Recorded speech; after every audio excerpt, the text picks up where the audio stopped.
Տևական ժամանակ է Road-Police տելեգրամյան բոթը կամ չի աշխատում կամ աշխատում է խափանումներով, սա վարորդների դժգոհությունն է հարուցել։ Տելեգրամյան այս բոթը ստեղծվել էր որպես այլընտրանքային հարթակ, որի միջոցով վարորդները կարող են տեղեկանալ իրենց կողմից արված ճանապարհային երթևեկության կանոնների խախտումների, դրանց հետևանքով նշանակված վարչական տույժերի մասին։ Այս հարթակը գործարկվել է դեռ 2017 թվականի հունիսից։ Նշենք, որ ալիքին 42,000-ից ավելի մարդ կա գրանցված։ Վարորդի ընկեր հասարակական կազմակերպության նախագահ Տիգրան Քեյանը նշում է, տելեգրամյան ալիքը ժամանակ առ ժամանակ աշխատում է։ Ինքն աշխատում է մեր շուրջի գծանց։ Անձամ 5 օրս տան։ Իսկ նոր ծանոթումներ թե հին, թե երկուսն էլ։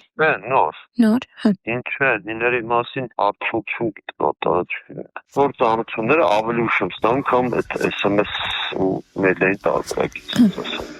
Քեյանը ասում է, որ ալիքը օգտակար է, սակայն արագ ծանոթվելու այլ տարբերակներ էլ կան։ Դրա տեղը այլ ջոցներ կա, նաև այլ համակարգ է կա, որ մարդիկ կարող անվճարը համակարգը գրանցվել է նորմալ աշխատում է, որոնցները տեսնում,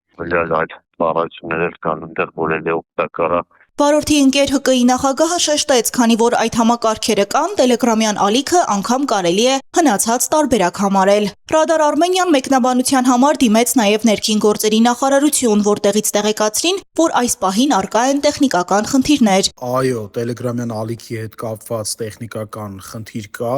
ցույց չի տալիս անձի, վարորդի հին խախտումները, այս պահին իրականացվում են աշխատանքներ խնդիրը լուծելու ուղղությամբ։ Մինչ այդ վարորդներին մնում է սպասել, թե երբ կկարգավորվի խնդիրը։ Լիլիթ Աբրահամյան, Ալվարդ Բաղդասարյան, Ռադար Արմենիա։